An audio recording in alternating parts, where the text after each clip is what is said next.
Where's Fielder? He's gone to the dogs. Is this the editor of Full Cry magazine? That's what they tell me I am. Hey, Dani, how are you? I'm good. How are you, sir? I'm doing great. I'm doing just great. It's good to speak to you. I've talked to your illustrious husband there many times, but I feel like I know he's the you. talker between the two of us. So. Oh, yeah.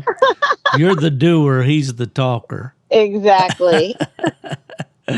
Well, for my listeners, I hit the red button when I dialed the phone, and I just wanted to take a few minutes to let the listeners of the Gone to the Dogs podcast know who you are and talk to you a little bit about this venture that you and Jason have embarked on, and quite frankly, the whole coonhound and the whole hound world is talking about it, and so I thought I'd just go to the source today and see what's going on. You are a very, very busy person. Yeah, I tell people I run on caffeine and dreams. That's about it. Caffeine and dreams, and there's an old saying back east, something about butter beans. I don't goes into that as well, although the caffeine part may not be part of it. But hey, I have a copy here of the new and definitely improved Full Cry magazine, and it's awesome. And I reread your editorial there before I called, because I just wanted to kind of refresh myself a little bit there about who you are and so forth. But I met Jason for the first time, your husband, out at Autumn Oaks. And right away he was talking about Dani this and Dani that. And so I've always wanted to meet you, and I guess we're going to get to do that at the upcoming Grand American. Is that right? Yeah, that is the plan, is that we are going to both be out there for that one. So, which is actually the first time that I've got to go on a trip since we did Heartland Classic 8 years ago. 8 years ago. So wow. I'm excited to come that way. Oh, sure. Well, you're a little bit off the grid, so to speak, as far as the main line of my listeners, which are mainly coon hunters, but I do have a lot of hounds people from around the country that listen to, and all, and thanks, of course, to Buddy Woodbury and W Hunting Supply that makes it possible for me to do this podcast every week. And of course Jason is a big part of that, and but I've enjoyed working with Jason, and I just wanted to kind of get a little perspective from you. I know that this was pretty much your idea to get involved with Full Cry, right? Yeah, no, it was. Jason had heard that it was closing, and he's like, well, somebody should do something. I'm like, well, if somebody should do something, I guess that means that's us. So let's just do it. Well, that attitude is infectious, and I'm certainly glad you did. And as I look through this magazine, it really is quite good. I've had a little experience in the publishing field, but this thing is top drawer, first class all the way, and a lot of thought, a lot of preparation, a lot of work went into it, I know. And I guess the head scratcher for me is, how is a mom of 4 kids, the wife of a houndsman, and who works in a field that keeps him on the phone all the time, I know, and now I hear that you're also farming and homeschooling your children and all this. How you keep all those balls in the air? No sleep, caffeine and dreams. That's what you said, didn't you? Yeah. Well, that's great. Well, Dani, as I say, everybody's so excited about this, and I got it's really cool. I got a text just today, just saw it for the first time from a guy that I knew that lived in Michigan years ago, and he bought a dog from my dad, a plot dog, and he is now living out in Arkansas. I hadn't heard from him in years, and he mentioned that he saw in the new Full Cry the article by my dad, and one of the photographs in the article was contained a dog, the dog that he bought. This dog called Blue Joe, a plot dog. Now, how neat is that? I haven't heard Right? from this guy in so long, and now I can't wait to get in touch with him myself and talk about old times. So, Right. isn't that a neat thing? It is cool. And that's what we were talking about with Full Cry. And is everybody has some sort of connection with it. If you're in the dog industry, there's some connection somewhere. And so Jason was just telling me, he's like, you need to come up with a tagline. You need to have some sort of slogan. And I told him, I said, I think what I want to use is find yourself in the pages of Full Cry, because I feel like that encompasses everything. Like, you're going to find your name in there. You're going to find dogs in there.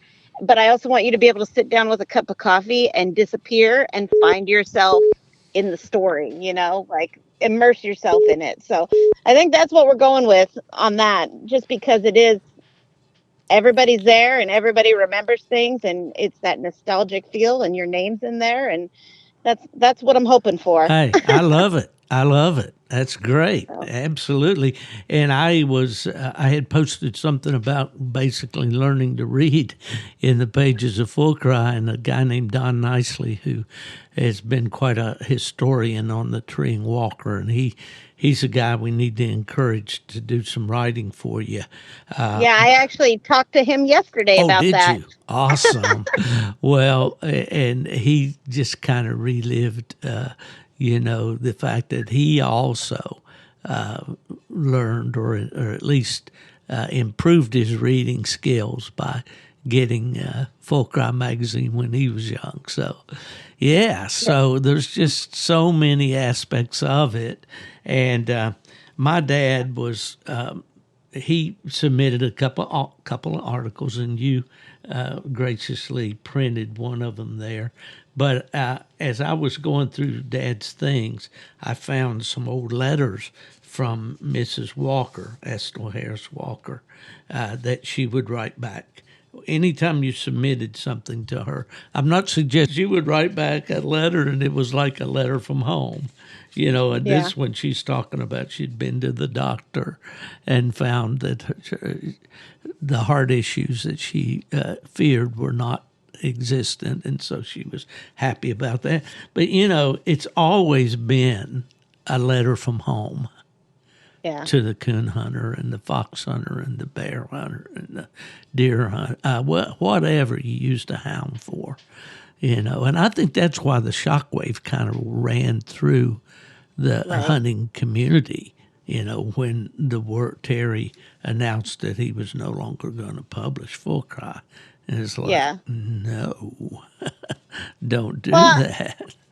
and I think that's exactly it. It's just been that it's felt like home, and it's been taken advantage of, that it'll just be there. And so it's been really nice to see everybody rally behind it, and the stories that are coming in, and the stories of the past, and the stories of that people want to share for the future. I mean, I've been very excited with everything that has come through. So, Well, I think that you certainly put together a wide array of material here for all facets of our sport to enjoy, and yeah. and it's a winner chicken dinner, as we say out here. Well, Well, thank you. well, I want to encourage listeners, and I want you to comment on this, if you will, to submit material. How do folks do that, and what are you looking for?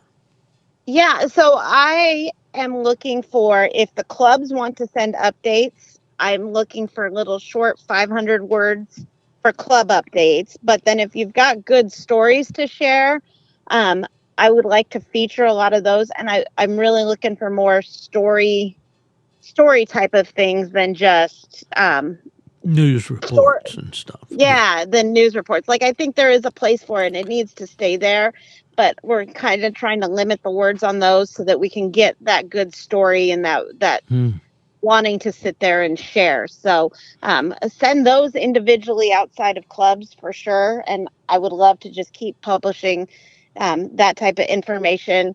And you can send it to publish@fullcrymag.com.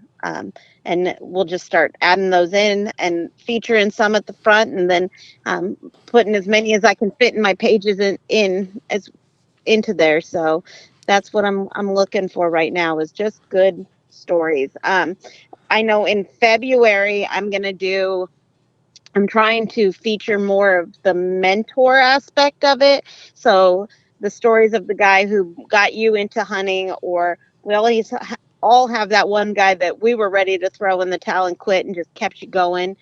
So those types of stories in that February issue.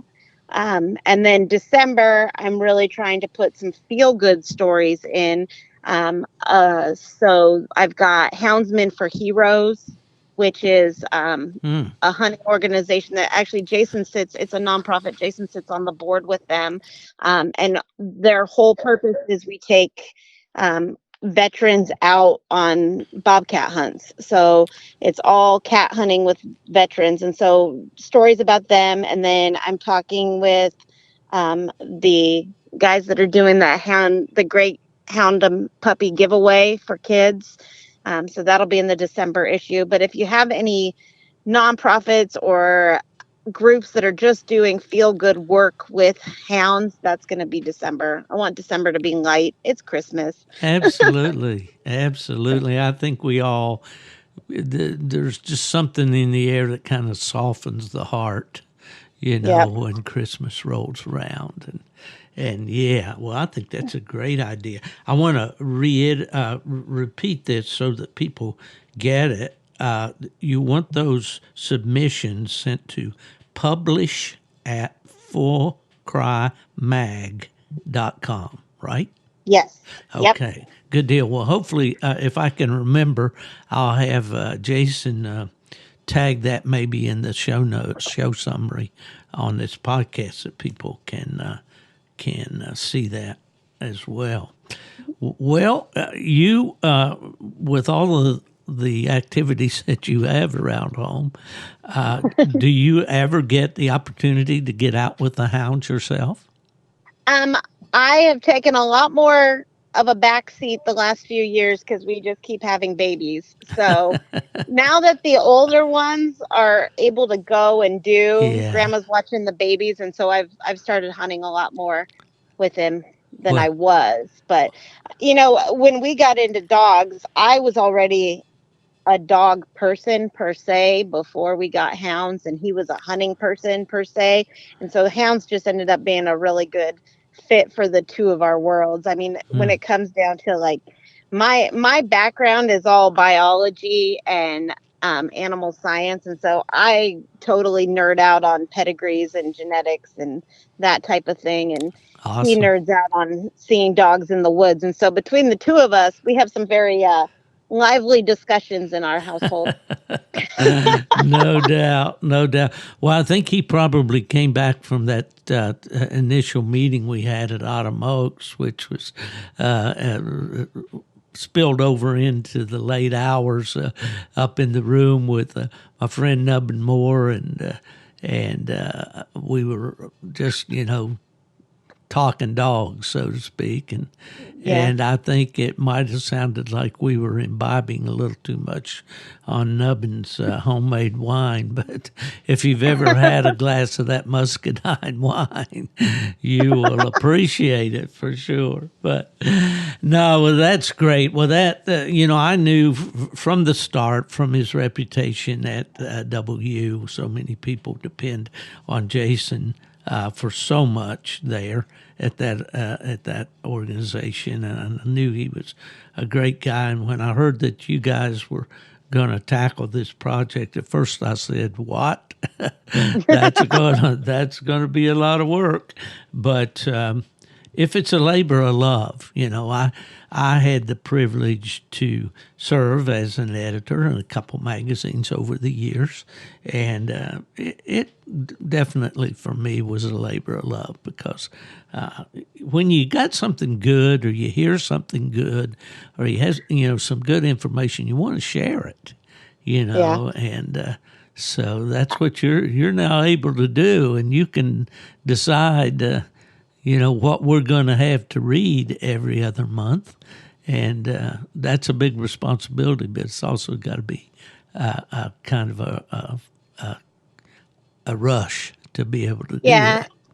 It's been fun. I've been looking for more of a creative outlet to put my energy into because I also do accounting, and that is not creative in any way, shape, or form. And so I've been looking for something like that to do.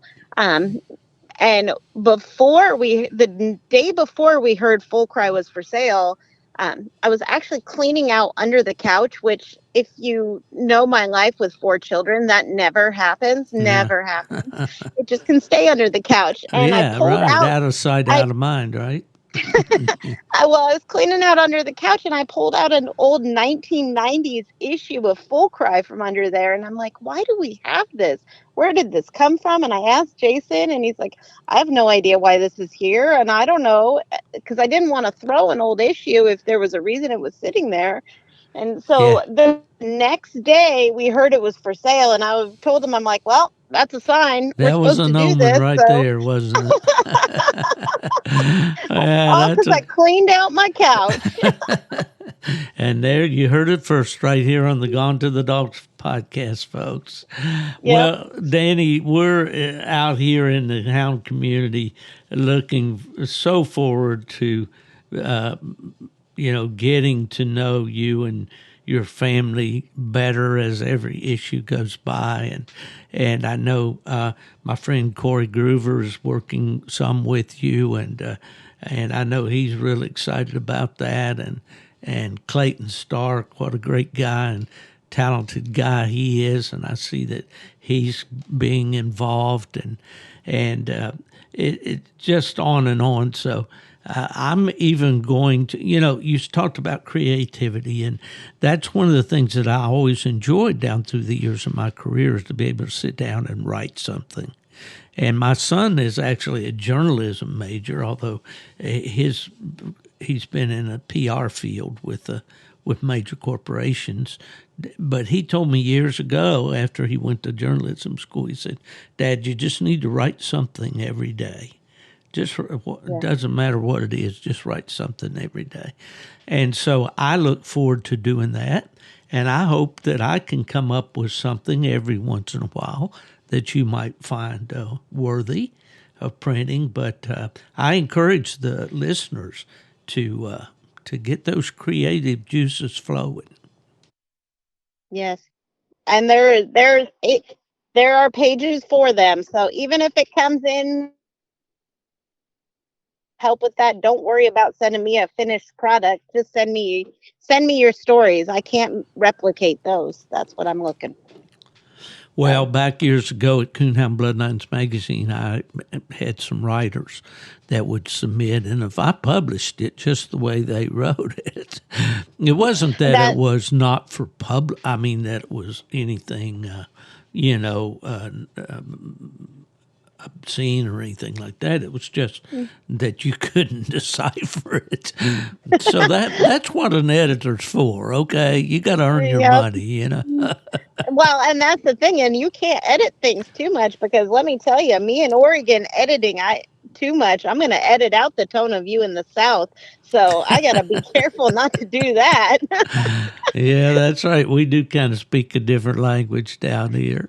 Well, you could say we could speak a different language over Well, here. you've got that Perspective. crisp, kind of like the new or Midwestern. I'm trying to say it kind of carries on over Yep. through the upper Midwest or the upper West and all. But it's refreshing. And Dani, I know that you're very busy. Is there anything that we've been at it about 20 minutes here, and I really thank you for that. Is there anything that we need to tell people out there about the new Um, full cry or about how to get it and so forth? I think you can get it on the website, www.fullcrimemag.com. You can call me and I can put an order in for you. But you may go to voicemail because sometimes I'm homeschooling and I just let it ring. But Sure. I will call you back to do if you do. And then the only other thing I think we didn't touch is I am running a special on stud dog ads. Um, Oh, to good. make those inexpensive just because I feel like that is something we need to get back in the habit of doing.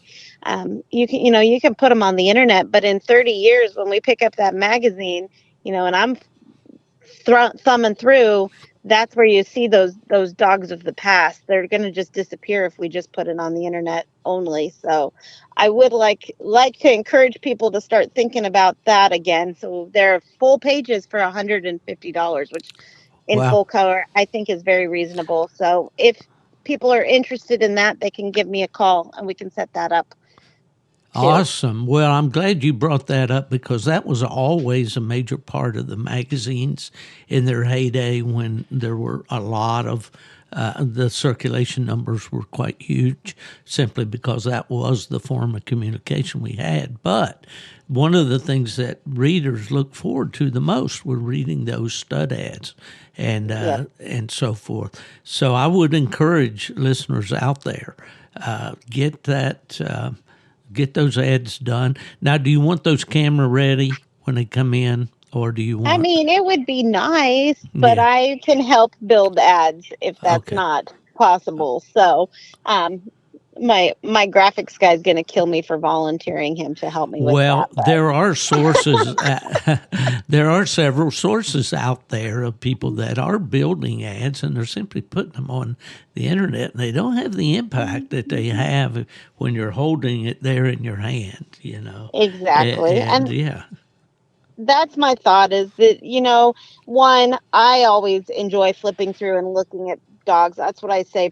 Dogs are prettier on paper, I think. But yeah. also, if you want that impact of the dog, I'm looking at issues from the 40s and the 50s and looking at dogs in history then. So Oh I yeah. feel like getting those stud dog ads is a way to really just solidify them in the history books. So Well, that's what sure. I'm looking at. And I'll put in a little note there if someone wants to contact me through uh, social media. I can pass along some names of people that are doing these ads and doing them very, very inexpensively.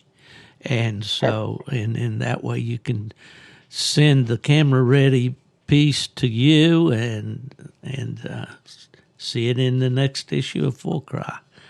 That's Yep, that awesome. would be perfect. Yep. That's great. Well, tell us real quick about your family, about your boys, and now you finally, my wife had 4 daughters.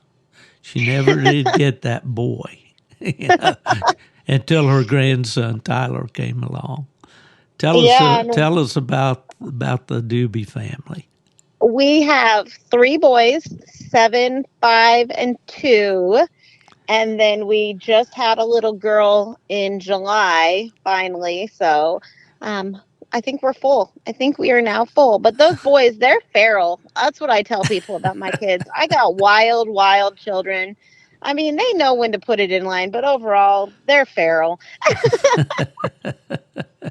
Well, you're letting them be boys, and there's a great value to that, Dani. I tell people about that too. I had 2 cousins that were the same age as me, and 2 of my dad's sister's boys. And when we would go to the farm in Tennessee, the 3 of us, they'd just turn us loose. Yep. We'd be there for a week or 2 weeks, Christmas, 4th of July. There was a farm kid was. We just, basically we terrorized the county for about two weeks. And we were good. We didn't get into trouble, but we also did a few things that would have probably caused our parents some sleepless nights. But no, all good stuff. I'm glad you're raising them Yep. that way. That's awesome. Yeah. Well, Danny, it's been delightful to talk to you. I appreciate your time, and I would hope as time goes by and new things are coming up for Full Cry or anything that you have to say. And I know your husband does a podcast quite regularly on the Hound Cast W Supply Network there. But you're always welcome here, and anything new coming up the pike for Full Cry or you just want to come on and visit, let me know. We'll get it done.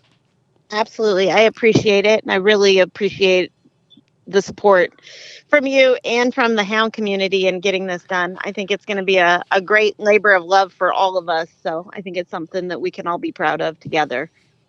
There you go. Well, that's Dani Duby, editor, and she and her husband Jason are the owners of Full Cry magazine. Our sport needs Full Cry, and we're so happy that it's in such good hands. Well, thank you very much, sir. Well, it's mighty good to have Dani Duby on the podcast today, and I've got great expectations as to how the new Full Cry magazine is going to fare out there among the tree dog people across the country. And I thought it would be a good idea today to bring my friend Cory Gruver back to the podcast. He's been on a couple of times already, and like me, has worked with a coonhound or treehound publication, that being the Coonhound Bloodlines, when he worked, as I did, at United Kennel Club. So just really glad that you're on with me today, Cory. How you doing? Hey, Steve. I'm doing good. I'm glad to be here. Well, yeah, and is autumn coming to Pennsylvania? That's the first question. I'd say autumn's here, to be honest with you. We're getting a lot of leaf change right now, and as far as color goes, and it's the best time of the year in my book. I love hunting that early archery season and having a little bit of color change to look at while I'm sitting there waiting, and it's fantastic. Well, it's my favorite time of year for sure, and in fact, I'm going to be sliding up that way here within about a week of the time we're podcast or recording this podcast, I'm trying to say. I have a friend named Nathan Johnson who lives in the southern part of West Virginia, where I'm from, and he texted me this morning a picture, and he said the color's going to be peak in about a week. Oh my goodness! And he says, I know that you and your wife like to do these leaf peeping tours and all, but this year we've kind of opted to take a different route. We're going to do some things later on in the year, so we're not taking our little color tour, which just conveniently opens a door for me to take a hunting trip in mid-October. So I'm planning to leave here about the middle of the month and slide up to Virginia, hunt a little bit with my brother and with my buddy Keston. We're trying to wrangle Mark Miller from North Carolina to join us up there. And so do a little hunting there. And then anytime I get up in that part of the world, I have to get up to my buddy Randy Smith's, and that's getting up into your country. So I don't know, I may be knocking on your door looking for a free meal. If you show up for breakfast, that's probably your best odds. That's my best bet. Well, that's always good, but usually for a coon hunter, breakfast comes mid-morning or later. Yeah, exactly. Depending on how the hunt went the night before. Well, Cory, it's always good to have you, and I just wanted to talk a little bit about this new magazine. It's caused quite a stir around the country, and just wanted to kind of get your take on it. And then I thought we might break it down a little bit, flip the pages, and see what we think about it. I know it's not our opinion that's going to be the most important, but it's an opinion, and I think you have good ones. So, just on the surface, well, I know first of all you contributed an article to the magazine this time, didn't you? Yes, sir. I sure did. Yeah, and I was really glad to see that you had the good taste to put a plot as the feature, or they did, as the feature dog. I think that's a plot. Yeah, it sure looks like a plot, anyways. It is. But was that your choice or the editor's choice? No, that was probably Danny's choice, and I think it's a beautiful photo, to be honest with you. Yeah, he's got a nice headshot. I'm trying to find it here. What page are you on? That would be page 8. Starts on page 8. Man, you really upstaged me on this thing. I didn't get in until way further on. Yeah. So. No, Our Place in History is what you wrote, Navigating Tradition and Innovation. Before we get into that, and I do want to discuss your article a little bit and what motivated you to write it. But I think what I see as I turn the pages of this magazine, first of all, it's very high quality for a coonhound magazine, especially these days. Don't you think so? Yeah, absolutely. And you can see that from cover to cover. When you look at the rebranding that's taking place on the front page with the new Full Cry emblem up at the top there. And as you get through, some of the pages going into some of these awesome stories in here, it just screams quality. And I actually even took my copy that I got to my local coon hunters meeting here just the other night, and people were blown away by it. People that haven't yet subscribed, and I think just because of them having it in their hands and feeling that quality, they're gonna faithfully subscribe now. So. Well, I certainly hope so. And that is, there's nobody to blame. Well, I guess that's a strong statement. Nobody covers a lot of ground. But one of the main reasons that the Tree Dog magazines, American Cooner and Full Cry failed is because people stopped subscribing. But on the other side of that coin, the editorial had left a lot of the older readers, the people that, had specific reasons that they loved Full Cry and looked forward to it every month. It had kind of changed down through kind of is a weak word. That's a weasel word. It definitely had changed from the magazine it used to be into more of a, let's say, more of a squirrel hunter, cur dog type editorial. And there's certainly nothing wrong with that. Those people need a good magazine too. But I think that was, part of the reason. It was a double-edged sword. When readership goes down, advertising goes down, and all of that, and ultimately the numbers are not there to support the subscription price or the price for a page of advertising. Comments? Well, I think you hit the nail right on the head there. I can recall during my time with the United Kennel Club, I wrote supplemental articles that went into Full Cry, and they were all geared towards squirrel dog people. And those were the dogs that were on the cover, and those were the dogs that stories were being written about. And there was a lot of coverage at the major squirrel hunting events and such. So it's nice to see that Jason and Danny and the whole Full Cry team have, observed that change and they're working to correct it. I don't think that was ever the intention, and I think that it's nice because they were able to build up a subsection of their clientele that way. Through Terry's work with Full Cry prior to Jason and Danny purchasing it.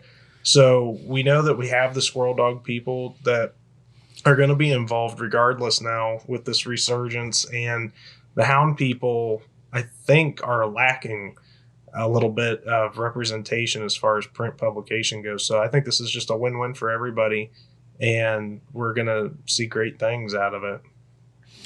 Well, I agree, and absolutely don't mean to be disparaging toward the squirrel dog people. In fact, I just joined a group on Facebook, a squirrel hunting group. I don't know if you're a member of that. I can't even remember what the name of it is, but it's interesting. There's a lot of people that are squirrel hunters, still hunters, most of them that I've seen on there so far. And it recalled the days of my youth because, man, I was the original Southern West Virginia squirrel killer. Yeah. I loved the squirrel hunt when I was a kid. Listen. If I had the opportunity to, if I had to go one direction or the other, if I could only hunt raccoons or if I could only hunt squirrels the rest of my life, I would choose squirrels every single day of the week. I mean, I've got a little squirrel dog here that I'm pretty high on, and squirrel hunting's just fun, Absolutely, it is. And when I was in, back over the years at the registries, as we started to develop squirrel hunting programs, that was a hoot to me. Because hunting squirrels over a dog. In fact, we did a TV program through the Michigan United Conservation Clubs. It's called Michigan Out of Doors, and we set up a squirrel hunt with a friend that I had there in the Kalamazoo area who's since passed on, a fellow named Frank Lang, and we took the dogs out and we filmed a squirrel hunt. And they told me that was the most popular TV show there for quite a long time.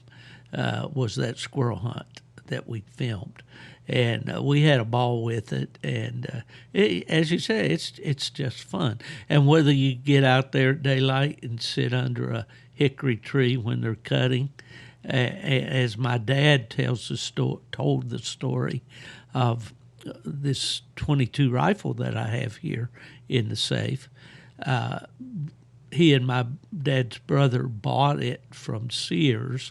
I think it was in 1934, and they paid $5 for it, brand new, wow. Single shot .22. And my dad was not a teller of tall tales. He was very specific when he told a story. And my wife gives me a fit over, just get to the point, Steve. Get to the point, And the old saying is when someone asks me what time it is, I tell them how to build a watch. But anyway, my dad said he got under this hickory tree one morning up on what we call Schoolhouse Hill, Cedar Hill. There was an old one-room schoolhouse there. There I go, chasing rabbits again. But anyway, he's laying up there on his back under a hickory with that old rifle and his mouth full of .22 shorts. And he said he would put, this is a single-shot rifle. There's no clip, no magazine tube. Put a shell in, close the bolt, pick out a squirrel low down as he could in the tree, shoot that squirrel, ease the bolt back and pop that empty out, and take another one out of his mouth and slide it in there. I hope he used some good Hoppy's number 9 or something on that action when he got through, because imagine it sounds like it would be kind of juicy. Probably. But anyway, he said, Steve, I killed 6 squirrels out of that one hickory. He said, because, and this is the way Dad told it, he said, when I got up and they quit feeding, I got up and I counted my squirrels. I had 6. And he said, Oh my gosh. that's the most I've killed out of one tree.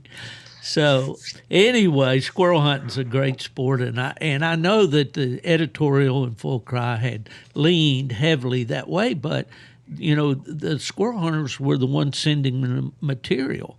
They were the ones that were writing the breed columns and the association columns and sending in the photographs and so forth. So I think maybe that's a lesson for us that kind of prefer the hounds of the night, or maybe the big game dogs or whatever. If we want to see more of our favorites in this new magazine, we're going to have to support it with our stories and our pictures and so forth. That's exactly right, Steve. I mean, and on that point, I would say kudos to the people that did contribute to this particular issue. I think there's a lot of quality in the writing in this particular issue. And it just blew me away reading it cover to cover that morning that it came into my mailbox. It was a real treat. So, well, you're ahead of me in that regard. I definitely, as soon as I got the magazine, I cracked it open and I read Dani's editorial first, and as listeners now know, she's a very interesting lady. And I call her the Renaissance gal, really, because she does so many things and is so talented. And but at any rate, the thing that I got from the interview with Dani and knowing her husband Jason is this is a heart thing. This is something she's doing. When she says that Jason came in and told her that the magazine, Full Cry, was no longer going to be published, that she said it was like the look on his face was like he lost a favorite uncle, know. And her story there that she told about how she got the idea by cleaning out from under the couch and finding an old issue of Full Cry magazine and asking Jason, what is this? What's this all about? Why is this there? And then the one thing led to another, got them all, piqued their interest in pursuing, purchasing the magazine. So, well, anyway, okay, as we look at this thing, first thing I notice, it's got this real nice, almost cardstock cover, which it's not flimsy at all. I wouldn't use it for toilet paper, I can tell you that much. No. No, that would not be a good choice. There's an old West. Now there you go, Cory. Doggone it. There's an old West Virginia boy back there that I used to write about quite often. His name was Bubba, and he lived back in the hills. And he got about 1,000 feet of this orange heavy-duty extension cord and ran it up the hollow from the Widow Jones place and purchased himself a computer. And he got on the internet, and he used to send me emails, and I would write about those emails.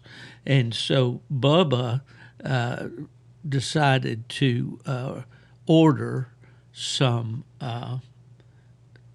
bathroom tissue, will be refined here, and from Sears. And they wrote him back and said, "Sir, we need the catalog number for the item that you're ordering." And he promptly filled out a postcard and sent it back to him and says, "Dear sir or madam, if I had the catalog, I wouldn't need the toilet paper." So, That's a good one. so that's enough from the humor section of the podcast today. But anyway, no, you open the book. There's a nice ad right there on the inside front cover from Cajun Outdoors, and showing their lights and jackets and vests, and there's a nice color ad there. So good for them. Good for them. Then there's announcements. Hey, they got a contest going here that looks pretty cool. You can win an original Volume 1, Issue 1 of Full Crime Magazine from February of 1939. There's a contest here how you can win that. That's pretty cool, you know it? Yeah, that I didn't even realize they were doing that. Yeah. And then they've got a nice table of contents here that looks just like what you would find in a slick magazine. In fact, I look to see this magazine popping up in the magazine stand at Barnes and Noble or Books A Million. It's that quality.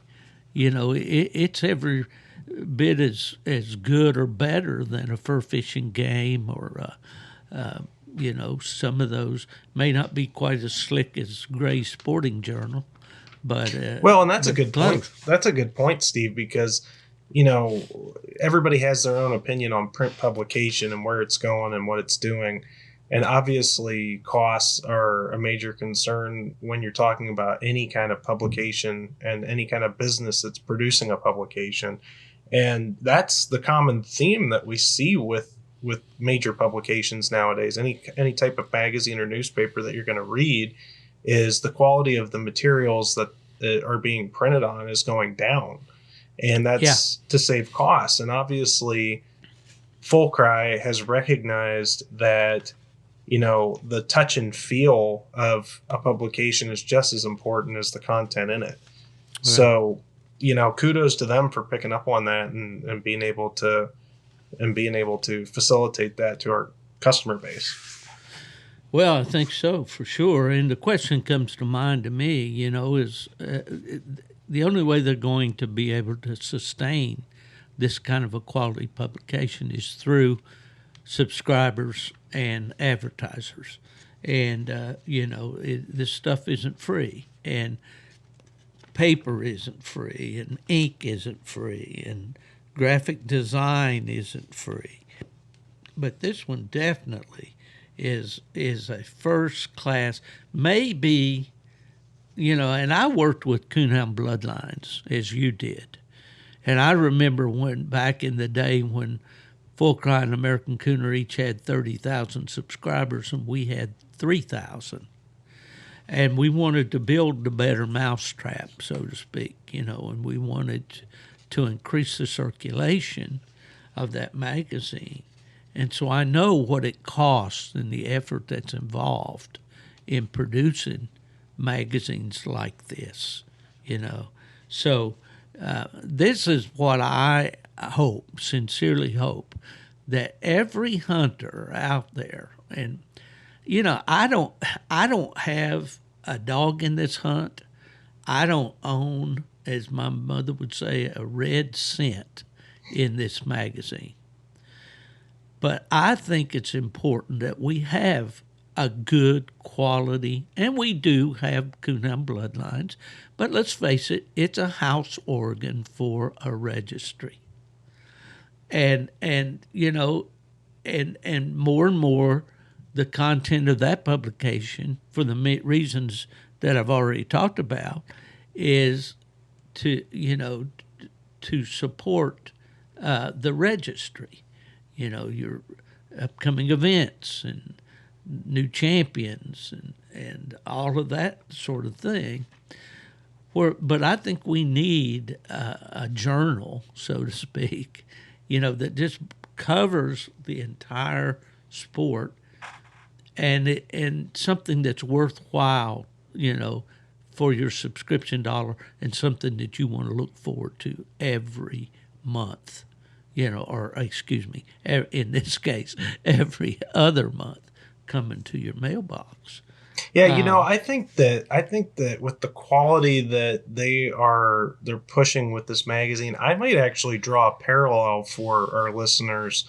If anybody has any experience with Project Upland specifically, if you look at, or if you have any familiarity with Project Upland, they have a big social following, and they also produce a print publication, and the quality that we're seeing with Full Cry is very similar to the quality that we'd see in a Project Upland publication. And Project Upland, for those of you that don't know, that's a magazine that's primarily driven towards bird dog enthusiasts and upland hunters specifically. So, it's nice to see that there's a counterpart to that's being presented for tree dogs specifically.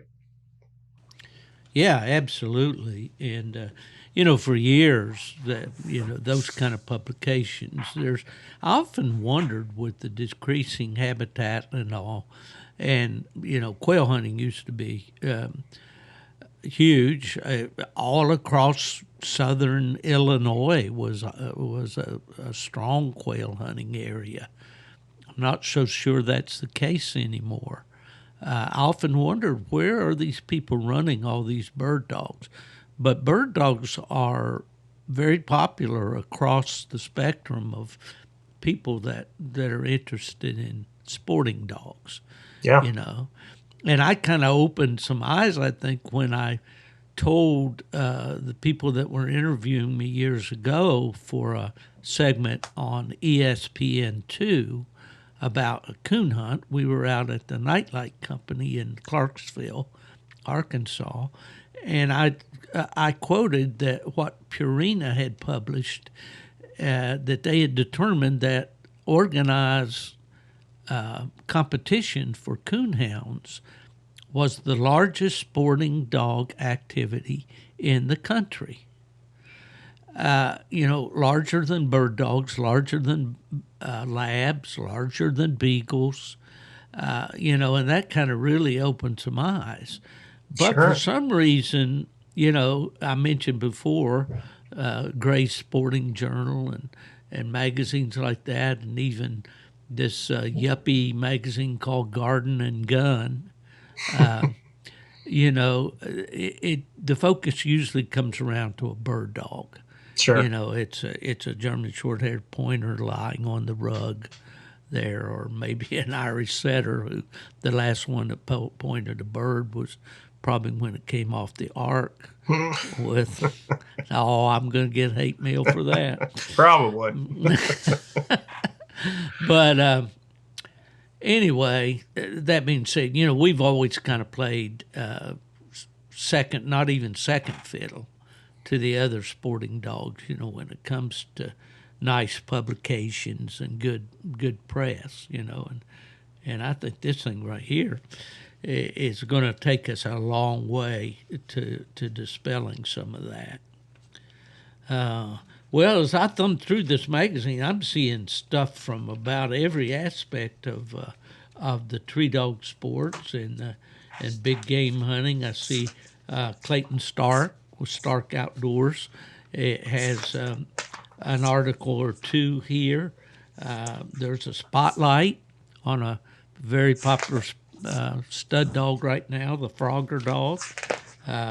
There's the an article here about the voice, echoes of Frogger's unique bark, resonate in the digital age. That's a good article that was written by Jason Duby, and I haven't read that one yet. I'm looking forward to that for sure.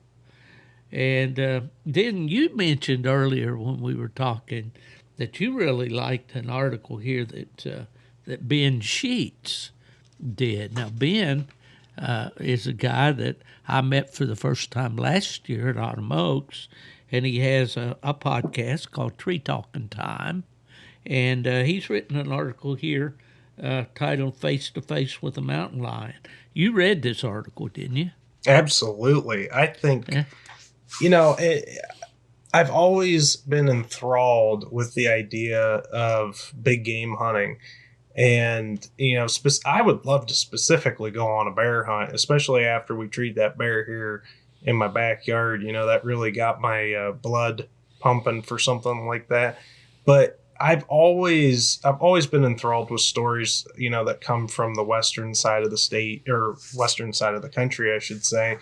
And when you can get quality writing like what Ben Sheets is bringing to the table here with his Close Encounters from the account of Daryl Fry, I mean, it's just top notch. I mean, you really feel like you're down there in the cavern with this mountain lion that they've bait up, and I want to tip my hat to Ben specifically for that rating. That was just an incredible story.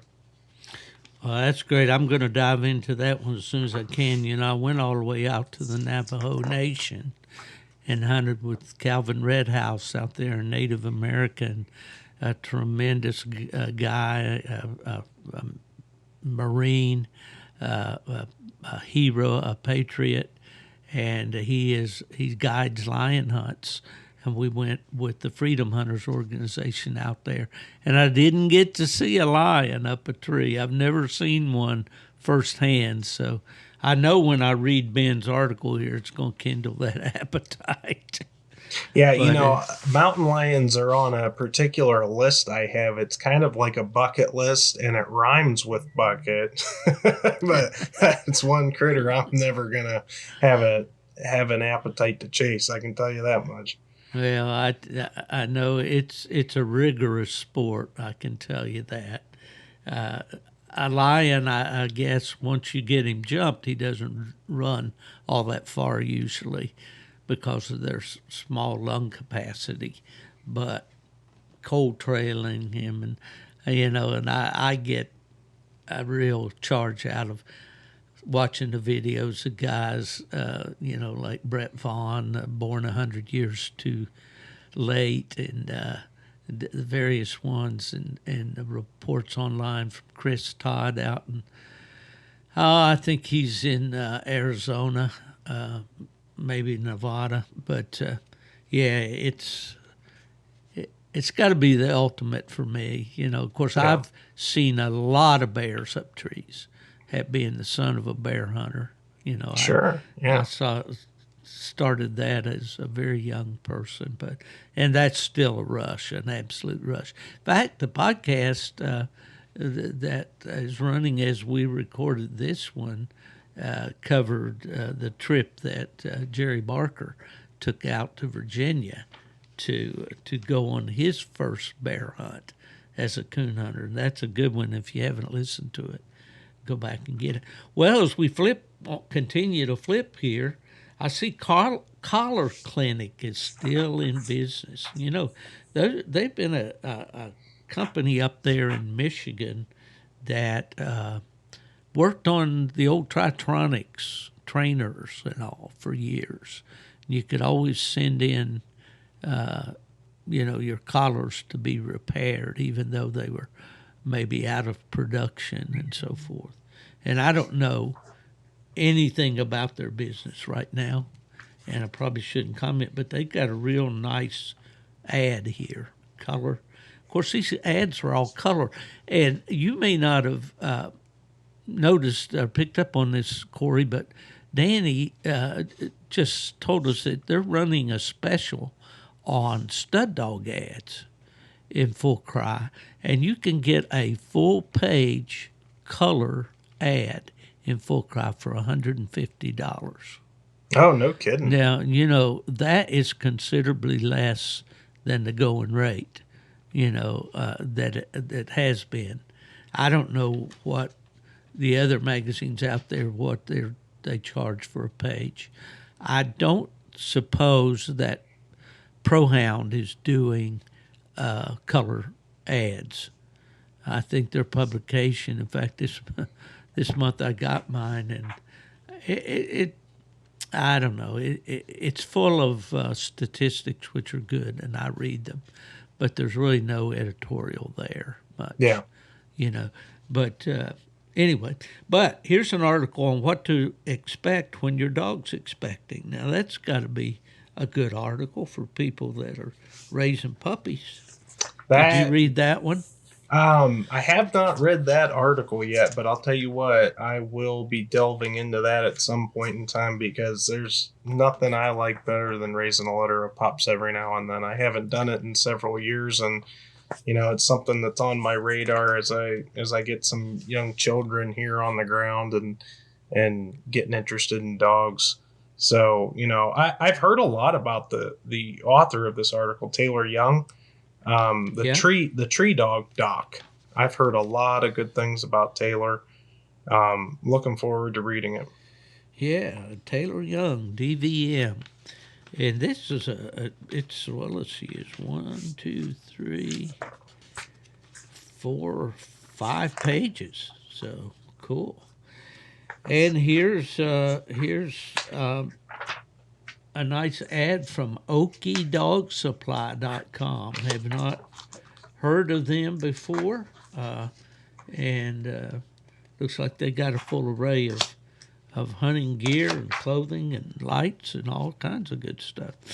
Now, as I turn the next page here, and I don't know if we'll be able to get through all this or not in this episode, but here is a fantastic photo with an article called "The Canadian Tree Dog," and it's a conversation with Kelly Morton, Alberta's tree dog enthusiast.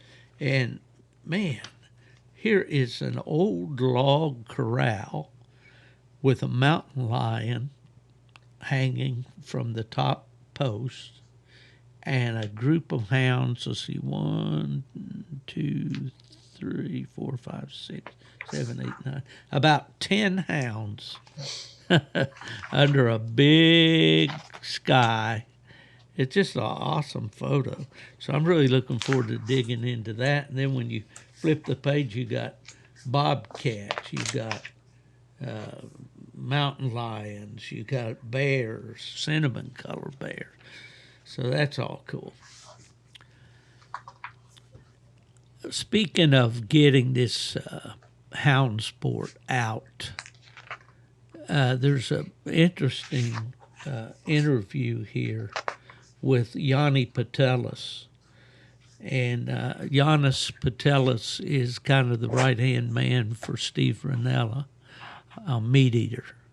And if our listeners haven't been acquainted with the Meat Eater podcast or the Meat Eater TV show, you've been under a rock, maybe. I don't know. But are you familiar with the Meat Eater, Cory?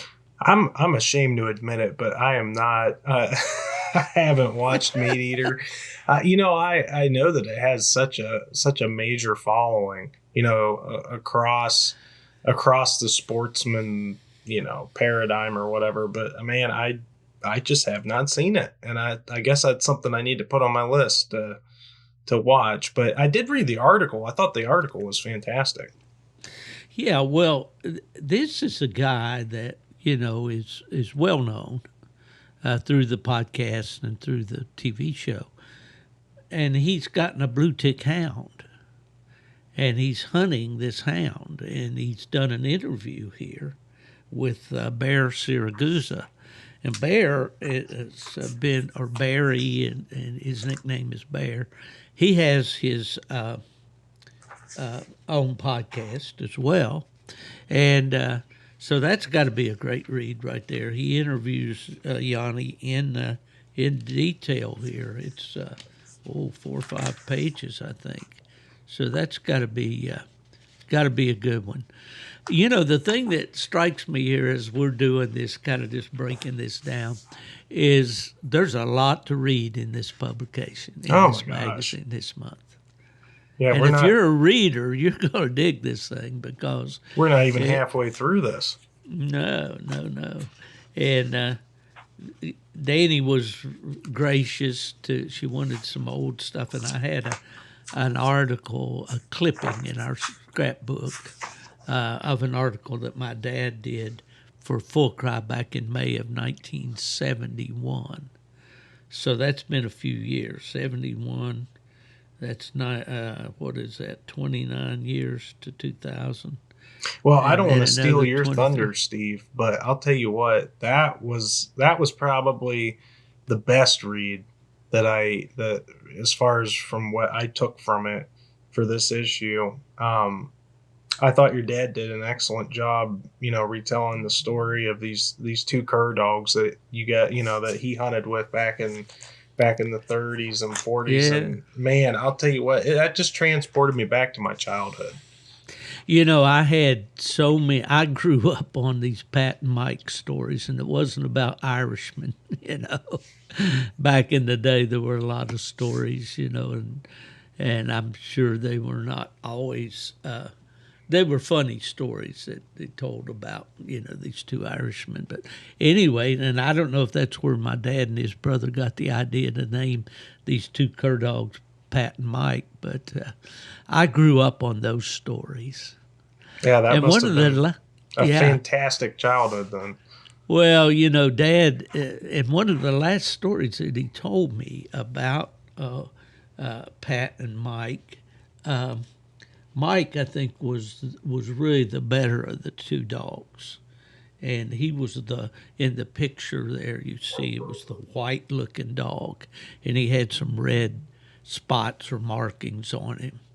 But he told me that his older brother Phil, a real quick story about, there were three brothers in my dad's family. My dad was the middle-aged one, and they were all born. There were two girls born, and then three boys, and then the rest girls, and there was 9 altogether. But my dad was in the middle of the boys, and his older brother Phil and he were the ones that had the dogs. And my dad admitted that Phil's dog was the better of the two. Okay. But he told the story about one time. He told my dad, he said, so and so invited me over on Saturday to go squirrel hunting, and he's supposed to have a pretty good dog. So he said, so don't make any plans for old Mike. I'm going to take him with me, and I'm going to go over there and see what he's got. So my dad, he said, when Phil came home, he asked him, how'd the hunt go? And he said, and I may misquote this just a little bit, and I wish, oh boy, do I wish Dad was here to tell it again. But he said, I think it was 20 squirrels they treed. Wow. And Mike had treed 19 of them. Well, I'll tell you, Steve, the reason I really connected with this story in particular is, I can remember from my childhood, my grandfather was the one that kind of instilled my love for coon hunting into me, and he's the one that fostered that. He took me hunting and stuff. Well, he had UKC registered coon hounds in that time period. That would have been the mid to late 90s when I was hunting with him. But going back further than that, when he originally started coon hunting, he was a beagle man his whole life, and then parvo kind of hit his kennel pretty hard, and then he went into to coon hounds after that. And his very first coon hound that he had was a cur cross, and he called the dog Trapper.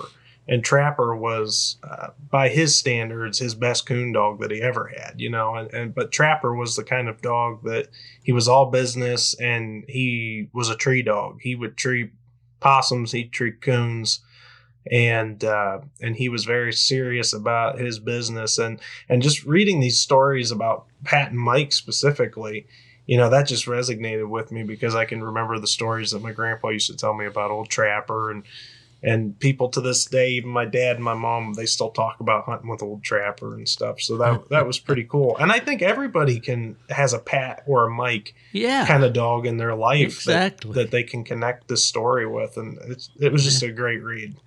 Yeah. Imagine 1920s. My dad was born in 20. So this would have been in the 30s, the early 30s. But Depression years, living on a farm. but all around you were people of your basically the same social standing and financial standing that your family was, and everybody was hunter friendly. Yeah. You didn't worry about the fences and all. My dad used to tell me about going walking to Oak Grove, which is people who live around Dixon, Tennessee know where that is, to his grandpa Haley's to spend the night. And walking through the woods and taking the dogs out. When they would go anywhere, a walk or whatever, they would whistle up the dogs, put the rifle or the shotgun, my grandpa's old side hammer, smoking old black powder shells, when they shot the gun, they had to squat down real low and look under the smoke to see if they hit anything. But just be able, to do that, just grab the dog, walk off the porch, whistle up the dog, throw the gun over your shoulder, go see Grandpa, and squirrel hunt all the way up and back. Yeah. Oh, man. Well, I would make an argument that that's probably why guys like me are packing on the extra pounds nowadays, because we got to drive everywhere to go hunting. Absolutely. I'm working today. I went out and got the supplies and stuff to fix it, my 4-wheeler ATV trailer, so I can haul that thing up to Virginia, so I can run around with Keston. Oh, good call. Good call. Because those walks, especially with that long-legged sucker, they get long. But yeah, that's true, and my dad lived to be 88 years old. Yep. And hey, that toughness, of course, there was a lot of mental toughness that went along with that. Oh, yeah. Yeah. But that was great for me personally, for Dani to publish that article, and I do definitely thank her for that. Somebody here at Clifton Robinson's got an ad on a dog called Cahaba River Newt. Looks like it's a cur dog here, and OMB, what is it? OMCBA Dog of the Year for 22. Yeah, that's a dog that I've seen advertised quite a bit, so it's nice to see that dog's being advertised here too. Yeah, that dog must be the real deal with all these titles. And then they got I see W Hunting Supply bought a couple pages here and got a lot of good pictures. That's a cool deal.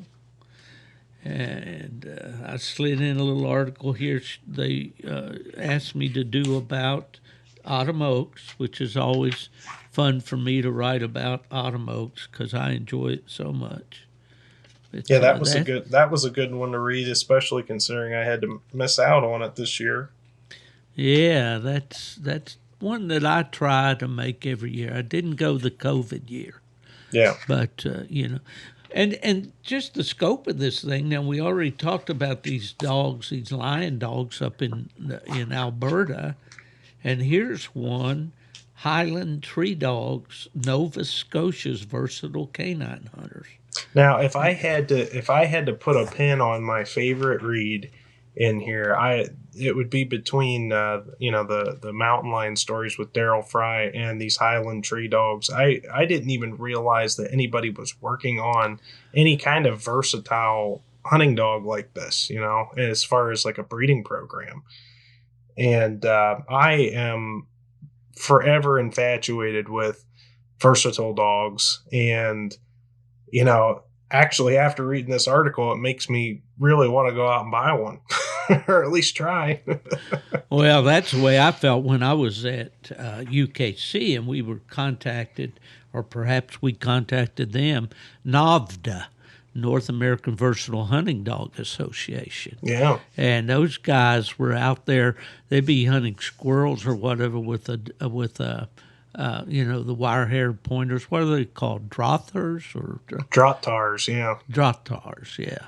And And this one fella he mentioned a place in West Virginia that I knew very well because I bear hunted there, Cates Mountain, which is near White Sulphur Springs. If you watch the Barnwood Builders program on TV, those boys there. But anyway, he was up there squirrel hunting and treed a bobcat with his German short-haired pointer. Oh yeah. And that's all cool stuff right there. UKC had a saying I thought was really good, and they probably had it when you were there.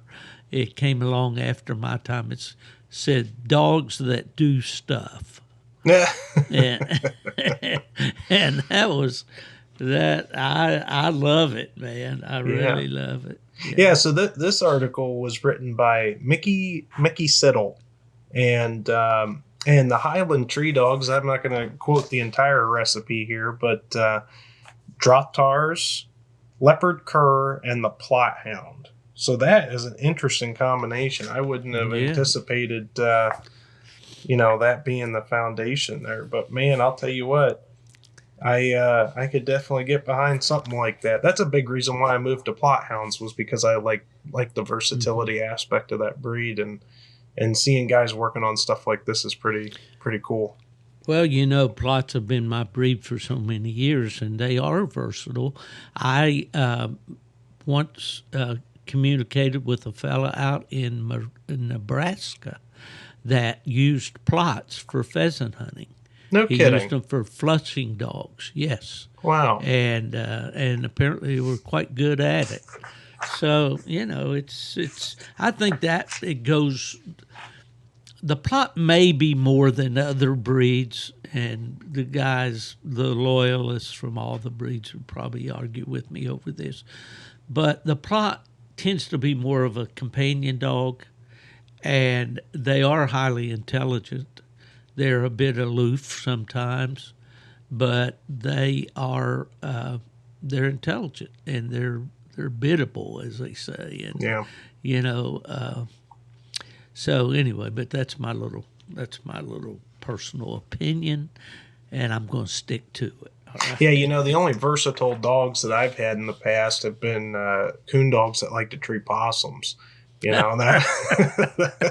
So yes. I'm glad to see I'm moving in a better direction. And fruit. Don't forget fruit. Mark Miller told me, last night I believe it was, he was hunting the Fever dog, the plot dog, and his Grand Night Champion 2 named Crockett. And Fever is a boy that wants to be by himself all the time, but he treed some fruit last night. And of those of you who don't know what that is, persimmon. And if you've never treed up a persimmon tree, or if you have, usually you're going to see the fruit of the persimmon tree, but you're not very likely to see a raccoon up there. Steve, it happens. Yeah. Steve, when you lived in Michigan and you were hunting in Michigan, do you remember the mulberry bushes? Oh yeah. Oh my Lord, treeing on mulberry bushes, man. that'll turn your stomach in a hunt real quick. Do you recall driving around those mile squares? And I'm thinking more like down the southern end of the county there where I lived, around Schoolcraft, Vicksburg, that area and all. But if you drove around during mulberry time, and there was a tree along the roadway there, the roadway would be just black. Oh, yeah. Where those berries had fallen off and been squished by the cars going by, Well, and if you were beside the right interstate, there'd be a couple coons laying there squished, too. Oh, yeah. The highways really, it's amazing how much carnage they do to wildlife up there. Oh, yeah. That's a little aside, though. But I lived in Raleigh, North Carolina. I lived in eastern Ohio at one time. But Michigan, when you were out at night, you were most always seeing wildlife of some type. Mm-hmm. I used to just take, when I finished my hunt, usually over west of town in Van Buren County, or maybe down in Cass County, I'd take a long drive home, just kind of unwind and see what I could see. Deer and raccoons and possums and skunks and foxes and I just wildlife everywhere. You go to some other areas of the country, like even down here. Of course, we're very thick, and a lot of vegetation here in Florida, but you don't see that. Yeah. You don't see that hardly at all. I can, I tell people that ask, not that people ask a whole lot, but I believe 110% the air was fresher in Michigan. And I say that because when I describe hunting in Michigan compared to hunting in Pennsylvania, Pennsylvania is very much the inverse of Michigan. And what I mean by that is for every crop field that you have in Michigan, that would be the equivalent of a large tract of timber here in Pennsylvania. So you go from a place that has little patch woods and lots of agricultural fields to a place like Pennsylvania where you have large stands of hardwood timber and just very small patches of agriculture sprinkled throughout. It very much is the inverse, and I think the air was fresher just because it was able to move. Yeah, good point. Well, we've been at this quite a while here, Cory. We're, bearing down on an hour. And as we go on in the book, there's some basic articles that you would expect people to send in to a publication. There's a fellow here who says, he's a hound hunting athlete. And then you've got a fellow here with a nice little pointy-eared squirrel getter, judging by all the squirrels on the tailgate, Buckley Farm Kennels. Yep, Steve Buckley. Yeah, you've got the importance of hounds, unleashing the legacy in the wilderness, talking about kids hunting, and there's some great little excerpts in here, specifically like an artist spotlight. There's a book corner, which I thought that was a fantastic idea. That describes some older literature that you can get into if you're interested in reading more about hounds. Exactly. Here's a book called Hounds in the Hills.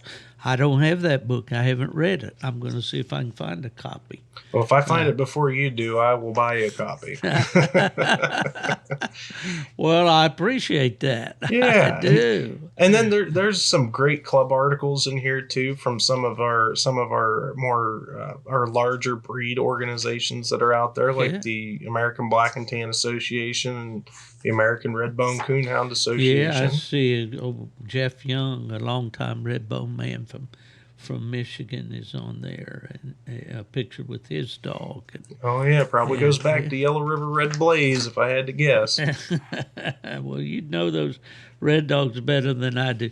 Well, I guess the point being is here, Cory, is that this is a new beginning, and it's an opportunity for those of us in the coonhound world to have a really nice publication to look forward to and to share with our friends. And you mentioned taking an issue to the Coon Club, and all. And there's even a classified section.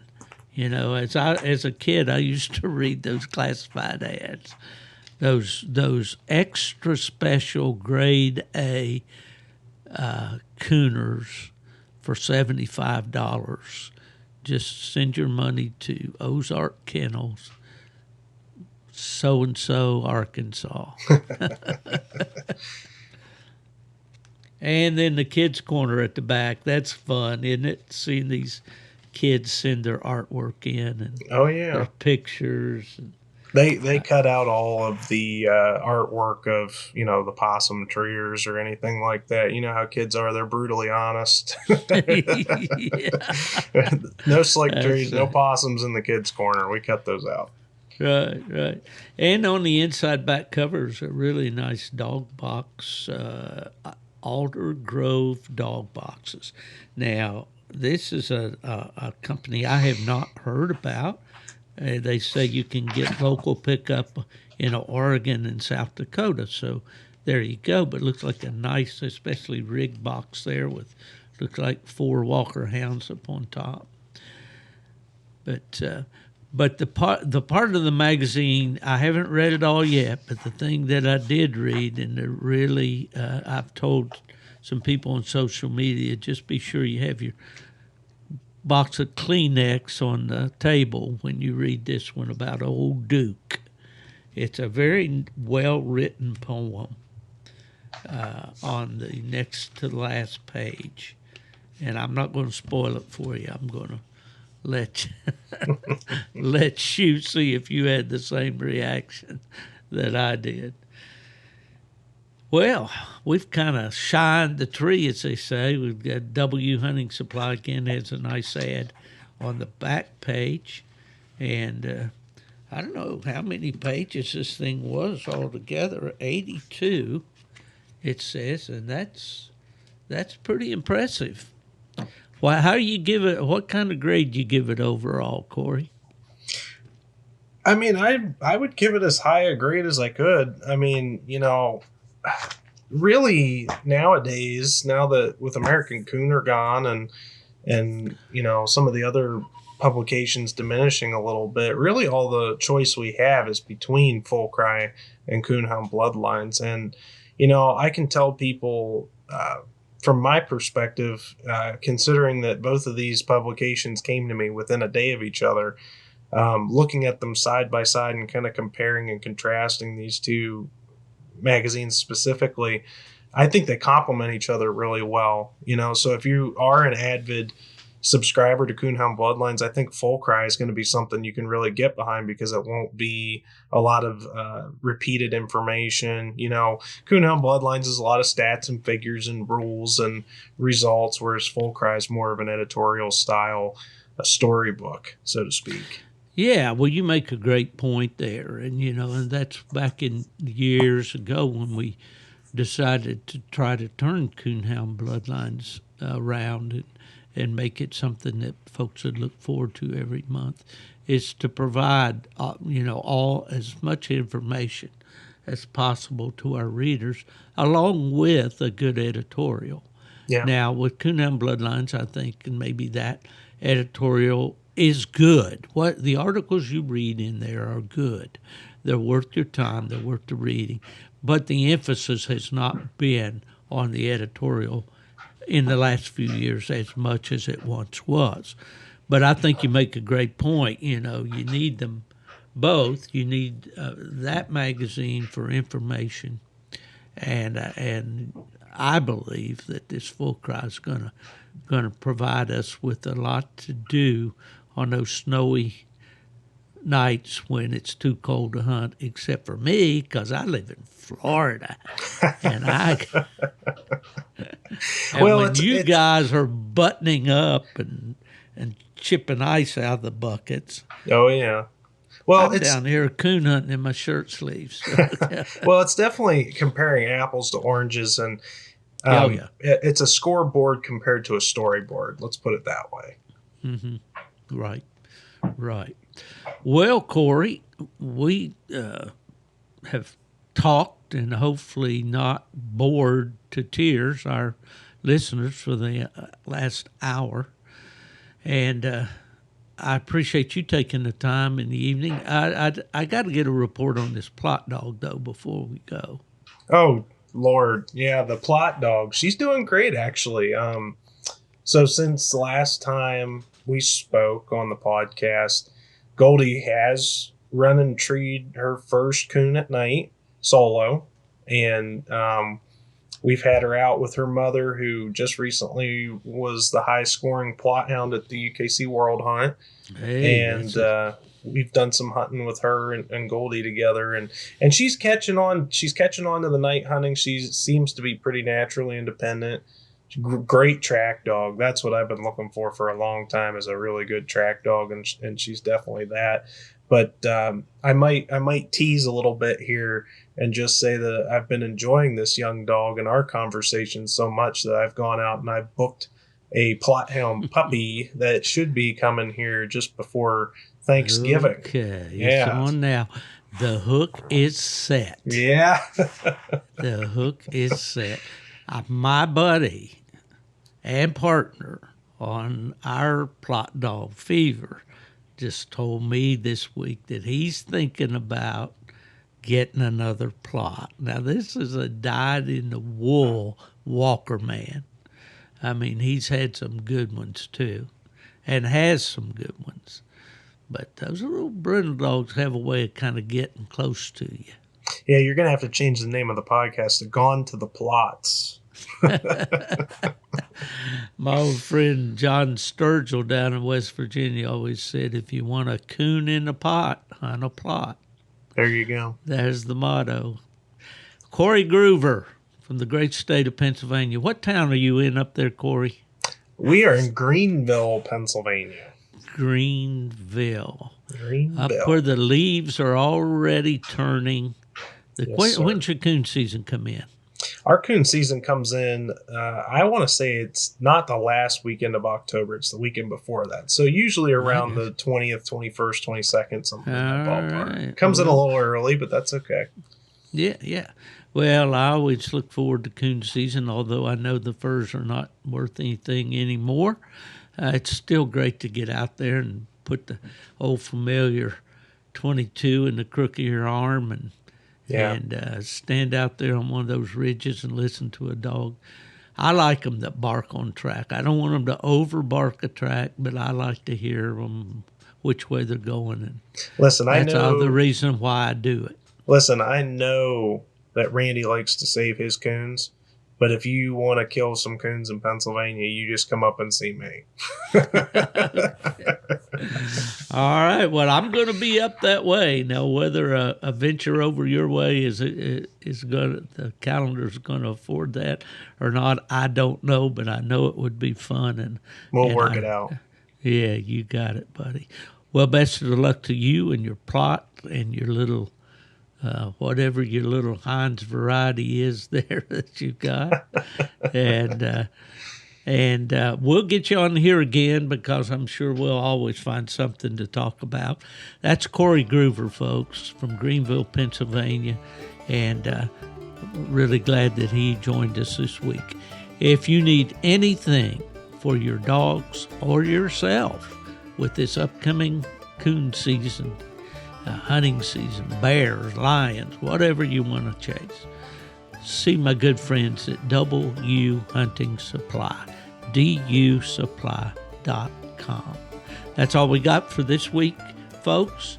We'll catch you next week, and hopefully we'll be able, maybe the next podcast I'll record will be on the road on one of the hunts, and we should have some stuff to support. If we don't have a good hunt, we'll make it up, okay? All right, that's it for Gone to the Dogs.